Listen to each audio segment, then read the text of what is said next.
기도하겠습니다. 하나님 감사합니다. 주님의 태어나심을 참 반가워하는 모든 성도들이 모여서 주님을 경배합니다.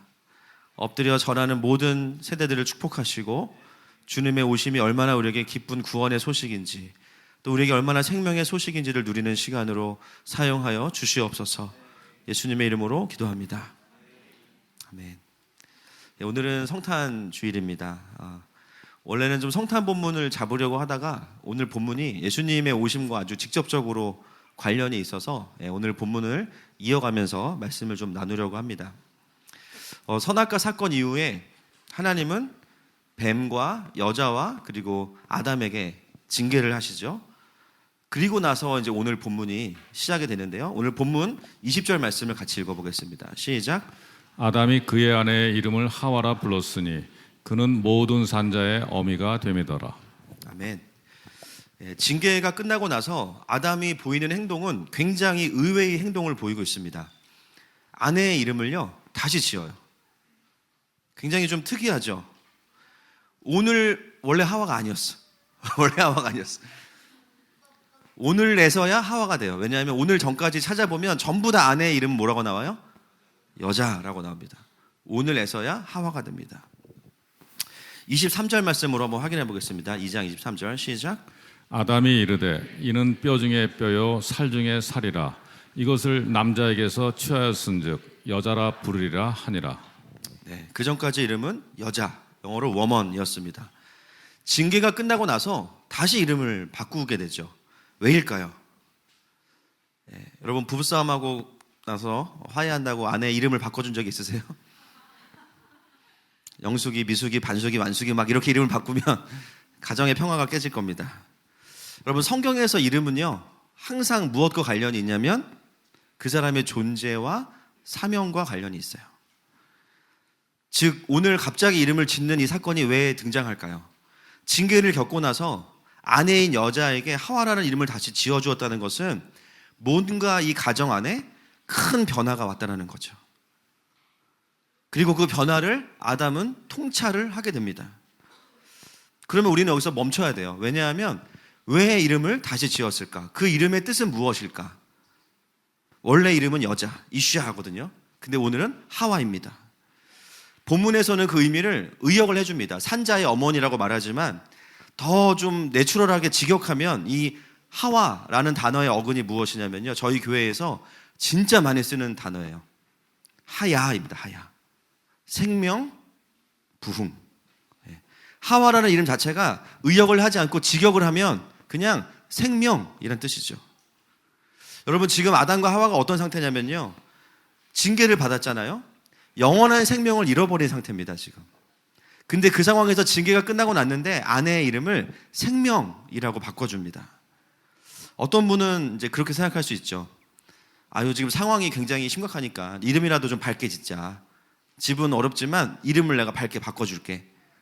그렇게 생각할 수도 있습니다. 그런데 구약에서 이름은요 한 번도 반대의 개념으로 등장하지 않습니다.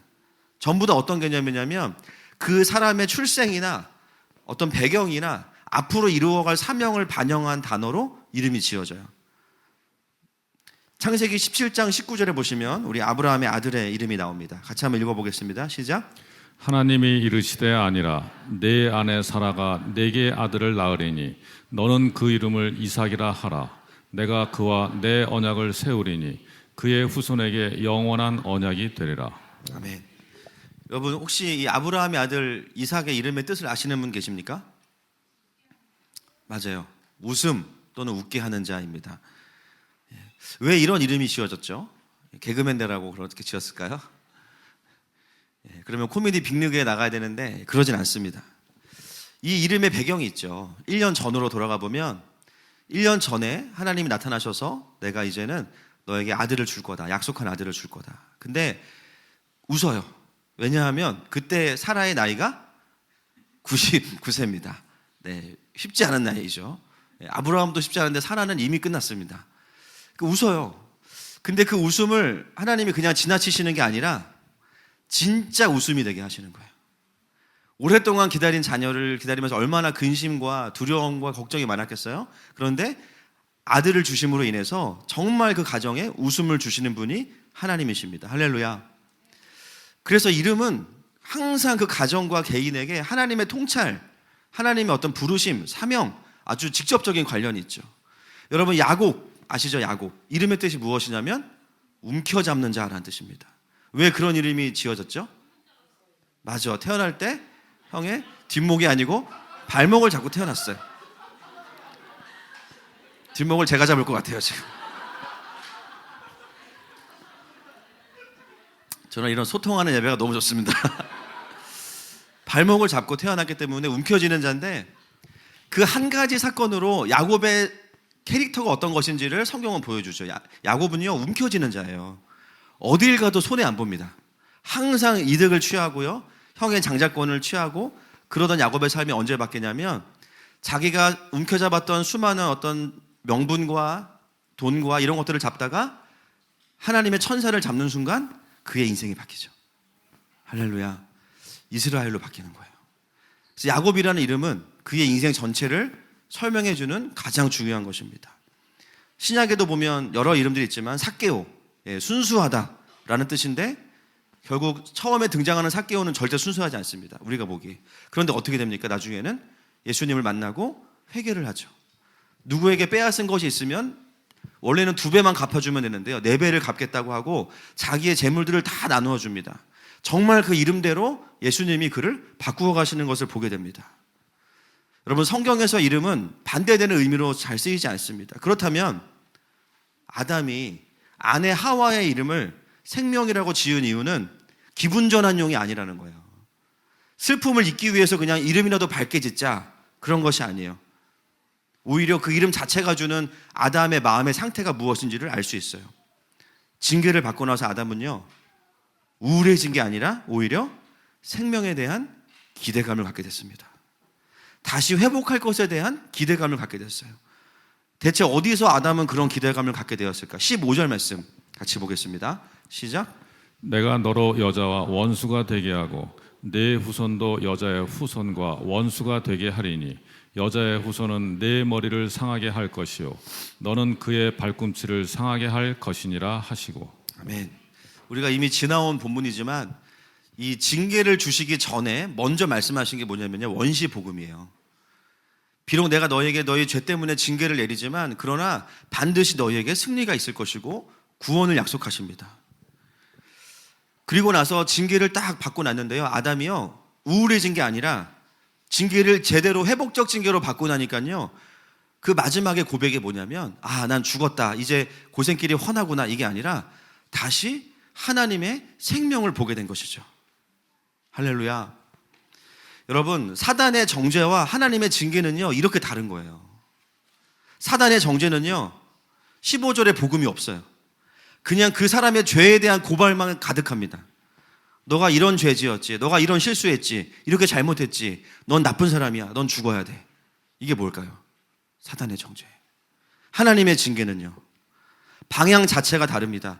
회복을 먼저 말씀하시고요, 비록 그럼에도 불구하고 너에게 구원이 임할 거야, 회복을 먼저 말씀하시고, 그 죄에 대해서도 하나님이 주시는 메시지는 뭐냐면 그 죄는 나쁜 거야, 그러니까 빨리 깨닫고 그것을 버려야 된다.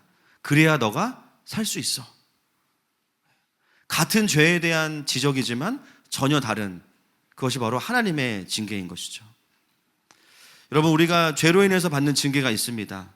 그런데 하나님은요, 그 징계마저도 우리를 가르치시고 살리시는 방향으로 사용하십니다. 그래서 항상 우리의 삶의 결론은 뭐냐면요, 하와예요. 하와. 생명. 아멘이십니까? 우리가 신앙생활 하다 보면요, 은혜도 받고 치유도 받습니다. 그런데요, 때로는 아직 내 삶 속에, 내 마음 속에 다 열려지지도 않고 다루어지지도 않은 나의 죄성이나 부족함으로 인해서 징계를 받을 때가 있어요. 근데 여러분, 말씀에 보면 하나님께서 주시는 징계와 직면은요, 우리를 근심하게 하지 않아요. 맞습니까? 기뻐요. 희한해요. 죄를 말씀하시는데 기뻐. 할렐루야. 그렇지, 나는 그런 놈이지. 할렐루야. 그러면서 혼나는데 기뻐. 마치 욕쟁이 할머니의 욕을 듣는 것 같아요. 국밥을 먹으면서 욕을 먹는데 되게 기분이 좋아. 왜 그럴까요? 그 내용 자체가 아니라 그거 자체가 뭐예요? 우리를 사랑과 긍휼의 마음으로 진단하시는 하나님의 분석이시기 때문에 그렇습니다. 우리를 혼내는 게 목적이 아니라 너가 그렇기 때문에 너에게 내가 필요해. 내가 너를 고칠 수 있어. 그것을 말씀하시는 것이 하나님의 음성인 줄로 믿습니다. 그래서 우리가 기억해야 될 게 있어요. 하나님이 주시는 징계는 우리를 정죄감이나 거절감으로 몰아가시지 않습니다. 하나님이 주시는 징계는요, 열매를 맺어요. 히브리서 12장 11절 말씀 같이 읽겠습니다. 시작. 무릇 징계가 당시에는 즐거워 보이지 않고 슬퍼 보이나 후에 그로 말미암아 연단받은 자들은 의와 평강의 열매를 맺느니라. 아멘. 의와 평강의 열매를 맺느니라. 아담이 하와라는 이름을 갑자기 다시 짓는 장면을 우리가 놓치면 안 되는 이유가 바로 이런 부분들입니다. 여러분, 아담은요, 태어나서 지금 처음 하나님께 혼나고 있어요. 얼마나 당황스럽겠어요. 늘 하나님과 사랑의 관계에 있다가 처음 혼나는데 그 혼나는 내용이 너무 심각하게 무섭습니다. 에덴 동산에서 쫓겨날 거고, 그리고 아내는 이제는 산통이 더해질 것이고 본인도 수고하는 노동의 고통을 더하게 되는 거죠. 그런데 그런 징계를 다 받고 나서 아담의 반응은 뭐냐면요, 다시 하나님의 구원과 소망을 바라보는 마음으로 바뀌어졌다는 거예요. 사랑하는 여러분, 오늘도 우리에게 주시는 그분의 음성이 우리를 살리시는 음성 되기를 축복합니다. 21절 넘어가겠습니다. 시작. 21절 시작. 여호와 하나님이 아담과 그의 아내를 위하여 가죽옷을 지어 입히시니라. 아멘. 그 다음에 하나님이 하신 일이 뭐예요? 가죽옷을 지어 입히십니다. 여러분, 이 옷이 왜 필요합니까? 가려야죠. 숨은 살들도 가려야 되고, 그렇죠? 이미 사람들에게 어떤 마음이 들어왔냐면 수치심이 들어왔어요. 근데 이 수치심은 사실 누구 때문이에요? 본인들 죄 때문이죠. 근데 하나님 어떻게 하시냐면요, 징계가 다 끝나고 나서 그 아담과 하와에게 가죽옷을 지어 입히십니다. 그냥 그 수치심을 두시지 않는 거예요. 그래서 인류 최초의 패션 디자이너 누굴까요? 앙드레 갓입니다. 왜 성가대 가운이 하얀색일까? 전 이해했습니다. 이제 하나님이시죠. 대충 만들지 않으셨을 거예요, 분명히. 왜냐하면 아담과 하와 제작을 다 주님이 커스텀으로 하셨기 때문에 그 치수를 다 알고 계세요. 하와의 허리 뭐 다 알아요.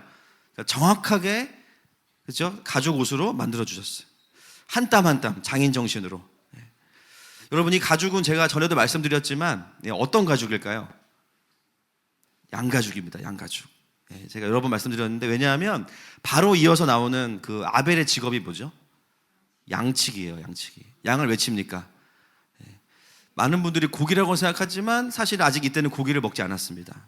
노아의 홍수 다음에 고기를 먹기 때문에 지금 양을 치는 이유는 한 가지겠죠. 가죽입니다. 그래서 아담과 하와가 처음으로 피팅을 해본 옷이 양가죽 옷이니까 양이 필요한 거예요. 계속. 그 일을 누가 해요? 아벨이 하는 거예요. 그래서 아벨의 직업이 왜 하나님께 연락할 만한 제사를 드릴 수밖에 없었나? 제가 늘 말씀드리지만 주님이 고기는 좋아하고 곡식을 싫어하셔서가 아니라, 그죠? 그 양의 의미 속에 뭐가 있냐면 대속의 의미가 있어요. 할렐루야. 우리의 죄를 대신해서 죽으셨던 예수 그리스도, 그리고 우리의 수치를 가려주는 그 양, 그 구원의 작업을 매일 하다 보니까 하나님의 마음을 알아버린 거죠. 예배하는 가운데 이미 어떤 게 있냐면요, 희미하지만 십자가의 은혜가 무엇인지를 알고 있는 사람이 누구예요? 아벨입니다. 그 가죽옷이 바로 이 가죽옷이에요. 여러분, 참 이 부분을 우리가 좀 깊이 들어가 보면 좋겠습니다. 사실 하나님이 이 수치심을 모른 척 하셔도 되거든요. 본인들이 잘못한 거니까. 그리고 이미 예수님이 오실 거라고 예언을 하셨잖아요. 그러면 예수님 올 때까지 너네가 그 수치심은 좀 그냥 어쩔 수 없다. 너네가 잘못한 거니까 그 정도는 감수해야지. 그렇게 하시지 않으셨어요. 하나님은 아담과 하와가 자기의 잘못으로 인해서 지금 당하고 있는 수치와 죄를 가려주십니다. 이 가죽은 그래서 무엇을 의미하냐면 우리의 영원한 수치를 가려주시고 우리의 죄를 덮어주시는 예수 그리스도의 살과 피를 의미합니다. 할렐루야.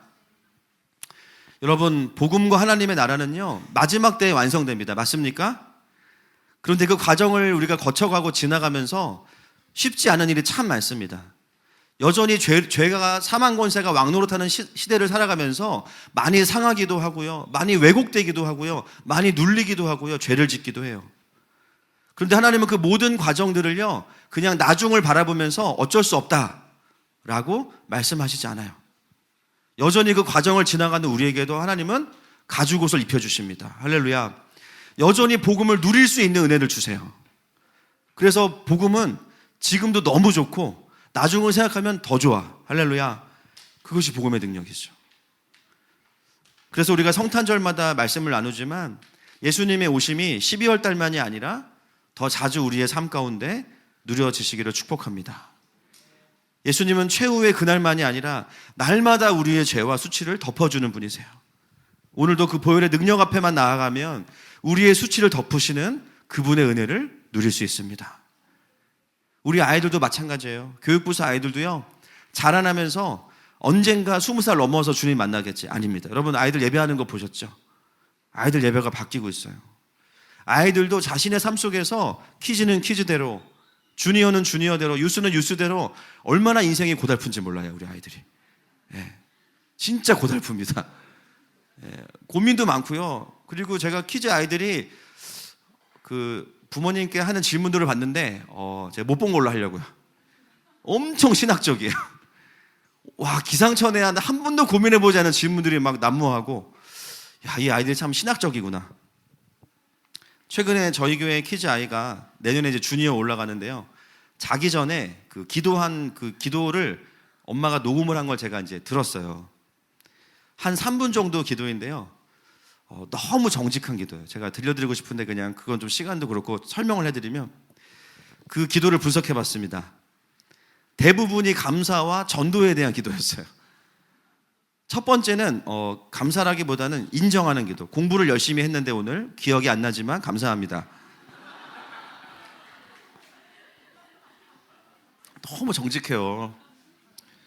그 다음에 우주적인 그 하나님의 창조주 되심을 이제 고백하는데, 지구를 만들어 주셔서 태양에 빠지지 않도록 해주셔서 감사합니다. 지구가 없으면 태양에 타들어가야 됩니다, 우리가.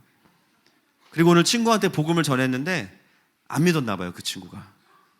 구원이 우리한테 달려있는 게 아니야. 그 친구가 하나님을 안 믿으면 지옥 갈 수도 있으니까 마음이 아프대.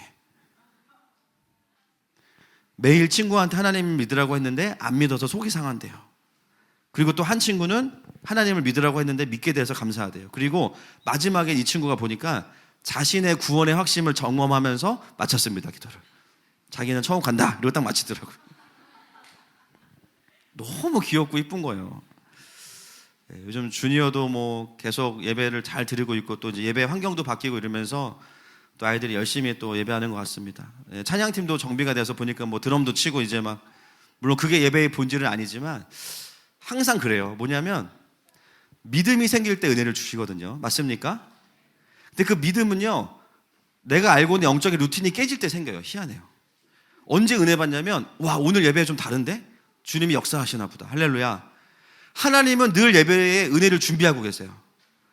그래서 어느 순간 예배가요, 우리에게 루틴해지고 너무나 그 틀에 갇혀지기 시작하면서 어떤 일이 벌어지냐면, 하나님에 대한 기대치도 함께 떨어지면서 믿음을 갉아먹습니다. 때로는요, 외적인 환경의 변화도 필요하고, 때로는 소리의 변화도 필요하고, 아이들이 형식의 변화도 필요한 거예요. 무조건 파괴하자 이것이 아니라 아이들의 마음이 하나님께 새로워질 수 있는 환경들은 늘 필요한 것 같아요. 그래서 아이들이 막 드럼도 치고, 유스는 헤븐빌더 1단계가 이제 끝났대요. 그리고 2단계를 또 자체 제작한답니다. 그래서 제가 봤을 때는 약 45단계 정도까지 갈 것 같아요. 유스 아이들 요즘에 예배 때 또 찬양팀 할 때도 막 빠른 찬양할 때 막 일어나서 찬양하고, 몸을 푼다는 거예요. 그리고 아이들이 마음은 있는데 이제 아멘을 못하던 친구들을 위해서 굉장히 좋은 시스템이 도입이 됐대요. 그래서 한번 해보겠습니다. 자, 아이언맨 따라해 보세요. 네. 제가 가운데 이언이나 두 글자를 할 테니까 여러분들이 첫 글자랑 마지막 글자만 하시면 됩니다. 시작. 이언. 또 이언. 이거를 계속하니까 아멘이 되는 거예요. 그러니까 아이들이 어이가 없어가지고 이미 말씀에 대한 동의가 있죠. 강요하는 게 아니라, 근데 아이들이 아멘을 영적인 의미로 튼다라고 합니다. 표현하고 그것을 마음으로 고백하고 이런 훈련들을 한다는 거예요. 참 놀랍습니다. 여러분, 아이들에게도 언젠가 주님이 찾아오시는 것이 아니라 예배 때마다 또 일상 가운데 주님이 주시는 가죽옷이 덮여지기를 선포하고 축복합니다. 창세기 3장 23절과 24절 마지막으로 보겠습니다. 시작. 여호와 하나님이 에덴 동산에서 그를 내보내어 그의 근원이 된 땅을 갈게 하시니라. 이같이 하나님이 그 사람을 쫓아내시고 에덴 동산 동쪽에 그룹들과 두루 도는 불칼을 두어 생명나무의 길을 지키게 하시니라. 아멘. 그 다음에 나오는 부분이요, 이제 에덴 동산에서 방을 빼죠. 그리고 24절에 넘어가면 생명나무에 화염검과 천사들을 두어서 지키게 하십니다. 그래서 많은 분들이 좀 약간 단순하게 생각해서 이 생명나무를 찾자, 마치 진시황처럼 생각하는데 하나님을 모르는 분들이에요. 왜냐하면 하나님이 그렇게 허술하게 그걸 숨겨두셨겠어요? 찾는들, 천사 어떻게 이길 거야? 불가능합니다. 생명나무의 의미와 본질이 뭔지를 잘 모르는 거예요. 여러분, 이것은 나무의 의미가 아니라 사실 영생과 생명의 문제입니다. 여러분, 우리에게 생명은 누구십니까? 예수 그리스도이시죠. 여러분, 하나님과 연결되어 있는 것 자체가 생명이에요. 에덴 동산에서 생명나무가 의미 있었던 이유는 뭐냐면 이미 하나님과의 관계 안에서 영적인 와이파이 존 안에 있었기 때문에 주님과의 관계가 문제가 없잖아요. 생명나무의 역할은 뭐냐면 기능적인 생명인 거죠. 먹으면은 김이 없어지고, 그렇죠? 좀 펴지고, 자체적으로 젊어지고, 이런 기능일 거예요. 생명의 본질은 나무에 있지 않습니다. 주님과의 관계에 있어요. 근데 이제 문제가 뭐냐면 에덴 동산에서 쫓겨난 이유가 뭐예요? 하나님과의 관계가 죄 때문에 이제는 전과 같을 수 없기 때문이죠. 그런 상황에서 생명나무는 사실 큰 의미가 없는 거예요. 가장 중요한 생명의 본질이 하나님과의 관계가 단절되었기 때문에 물리적인 기능으로만 먹는 것은 의미가 없기 때문이에요. 대신에 하나님은 다른 생명을 준비하시죠. 더 본질적인 회복. 이제는 다시 에덴의 회복인데 물리적인 에덴의 회복이 아니라 그 본질이 무엇입니까? 하나님과의 생명의 깊은 관계를 회복하는 것입니다. 그래서 여러분, 창세기가 지난 다음부터 하나님은 어디에 관심이 있으시냐면요, 어떻게 하면 우리가 하나님과 다시 관계를 맺게 할 것이냐, 여기에만 초고 집중을 하시는 거예요. 그래서 출애굽기에 보면 성막을 만들라고 하시고요, 그 성막 안에 지성소와 성소가 나누어지는데요, 그 안에 보시면 휘장이 있습니다. 한번 보여주시죠. 성막에서 지성소로 들어가는데요, 저 휘장이 있는데 휘장에 어떤 무늬가 있습니까? 저기 보시면 그룹이 뭐죠? 천사들이에요. 천사들이 마치 생명나무를 지키고 있는 것처럼, 물론 모양과 상징이지만 저기에 딱 지키고 있는 거예요. 이 휘장이 언제 찢어집니까? 마가복음 15장 38절 말씀 한번 보여주십시오. 시작. 이에 성소 휘장이 위로부터 아래까지 찢어져 둘이 되니라. 아멘. 예수님이 이 휘장을 찢으세요. 여러분, 이게 무엇을 의미합니까? 생명나무를 찾는 게 우리의 본질이 아니라 생명이신 하나님의 임재 안으로 들어가도록 하기 위해서 진정한 의미의 화영검을 치워주신 사건이 바로 예수 그리스도이십니다. 그래서 우리는 이제 생명나무에 집중할 필요가 없고요, 생명을 주시기 위해 생명으로 오신 예수님께 집중해야 되는 것이죠. 여러분, 이것이 현대를 살아가는 하나님의 백성들이 누려야 하는 생명의 본질인 줄로 믿습니다. 어떤 생명나무를 찾아서 먹는 행위가 아니라 그분과의 깊은 관계 안으로 들어가서 생명을 누려야 돼요. 그때에만 열매를 맺을 수 있습니다. 요한복음 15장 5절 말씀 보겠습니다. 시작. 나는 포도나무요 너희는 가지라. 그가 내 안에 내가 그 안에 거하면 사람이 열매를 많이 맺나니 나를 떠나서는 너희가 아무것도 할 수 없음이라. 아멘. 주님이 나는 생명나무요 그러시지 않았지만 포도나무라고 하셨지만 결국 주님은 생명나무이십니다. 생명이신 예수님과 연결되어 있는 사람만이 생명의 열매를 맺을 수 있어요. 그래서 성경 전체의 핵심이 뭐냐면 마태복음 1장 23절 말씀 보겠습니다. 시작. 보라, 처녀가 잉태하여 아들을 낳을 것이요 그의 이름은 임마누엘이라 하리라 하셨으니 이를 번역한즉 하나님이 우리와 함께 계시다 함이라. 아멘. 임마누엘입니다. 임마누엘. 저희 아들이 요즘 통독을 혼자 하는데요, 차를 타고 가면서 성경을 보다가 저한테 질문을 하는 거예요. 아빠, 임마누엘이 신약에 나오는 거 아니었어? 보니까 이사야서를 읽고 있는 것 같아요. 그래서 얘가 구약에서 지금 임마누엘을 찾았구나 가르쳐 줬어요. 그거는 원래 거기가 더 먼저 나온 거고 예언과 약속이야. 그 말씀이 이루어졌다고 복음서에 써 있는 거야. 그렇구나. 내가 신약에서 한번 찾아볼게. 성경을 통전적으로 볼 수 있는 눈이 열리고 있어요. 할렐루야. 여러분, 성경은요 처음부터 끝까지 우리와 함께하기 원하시는 하나님을 이야기하고 있습니다. 근데 하나님은 왜 우리와 함께하기 원하실까요? 스토커여서가 아닙니다. 하나님 너무나 잘 아세요. 그분이 우리의 생명이시기 때문이에요. 하나님은 우리와 함께 하시지 않으면 우리에게 어떤 일이 일어나는지 아시기 때문에 하나님 최대의 관심사는 뭐냐면요, 어떻게 하면 내가 이들과 임마누엘 할 것인가. 성막도 가르쳐 주시고 복음도 가르쳐 주시고 순간순간 하나님 앞에 나올 수 있도록 은혜를 주시는 분. 그래서 창세기부터 뭐가 나오냐면요, 제단이 나오는 거죠. 제단과 성막과 성전과 그리고 예수 그리스도와 이제는 성령님을 통해서 우리와 임마누엘 하시는 분이 바로 하나님이십니다. 할렐루야. 여러분, 주님과 동행함이 없으면요 생명의 열매는 절대 맺을 수 없습니다. 맞습니까? 우리가 이 부분까지 봐야 돼요. 아무리 옳은 일을 하고 맞는 일을 해도요, 그분으로 오는 힘과 마음의 동기가 아니면 다른 열매가 맺혀요. 옳은 일 해놓고요, 내가 있지, 스스로 만족해. 말로는 하나님이 하라고 하셨다고 말하지만 내 마음속의 열매는 조금 달라. 주님은 그것도 보시는 거예요. 진짜 무엇을 원하시냐면, 주님, 저는 아무것도 할 수 없는 사람입니다. 그런데 주님이 마음 주셔서, 주님이 존재를 바꾸셔서 제가 이 순종할 수 있었어요. 할렐루야. 그 열매만이 다른 사람을 살릴 수 있습니다. 아멘이십니까? 그래서 저는 좀 복음을 건들지 않았으면 좋겠어요. 자꾸 복음에다가 사람의 의를 집어넣고 사람의 가치관들을 막 집어넣고 부족하다 그러고, 따라합시다. 예수님을 그냥 놔두자. 예수님을 지켜드리자. 복음은 복음이에요. 그렇게 나온 이유가 있는 거예요. 말씀을 맺기 원합니다. 죄로 인해서 망가진 세상 속에서 우리는 여전히 크고 작은 징계들을 겪습니다. 그러나 반드시 기억해야 될 것은 뭐냐면요, 우리가 불러야 되는 마지막의 이름은 하와입니다. 생명입니다. 할렐루야. 왜냐하면 우리에게 복음이 주어졌기 때문이고요, 그분이 우리의 생명나무이시기 때문입니다. 화염검은 없어요. 그리고 날마다 우리에게 지어서 입혀주시는 그분의 가죽옷이 있기 때문입니다. 이 시간에 그 주님 앞에 함께 좀 나아갔으면 좋겠습니다.